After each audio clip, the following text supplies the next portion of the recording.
एक वृद्ध भिक्षु और एक युवा भिक्षु दोनों नदी किनारे से चले जा रहे थे। तभी उन्होंने देखा कि एक युवती नदी में डूब रही है और बचाओ बचाओ के लिए आवाज दे रही है। युवा भिक्षु तुरंत नदी में कूदा और युवती को नदी से बाहर निकाल लाया। इस तरह से उसने उस युवती को बचा लिया। इतने में वृद्ध भिक्षु गर्म हो गए। अरे, तुमने उस महिला को छू लिया। अब मैं तुम्हें बुद्ध से कहूँगा और तुम्हें दंड प्रायश्चित दिलवाऊंगा। दोनों बुद्ध के सामने पहुँचे।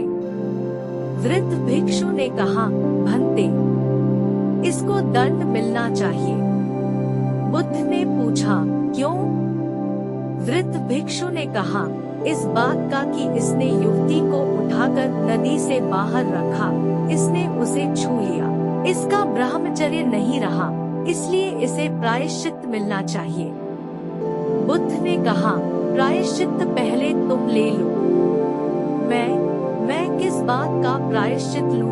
विस्मय से उसने पूछा। बुद्ध ने कहा, इसने तो उस महिला को उठाकर वहाँ ही रख दिया, पर तुम तो उसे अपने मानस में उठाकर यहाँ तक ले आए। तुम्हारे मन में अभी भी यह है, तुम इतनी देर से उसे ढो रहे हो। इसने तो वहाँ रखा और भूल भी गया।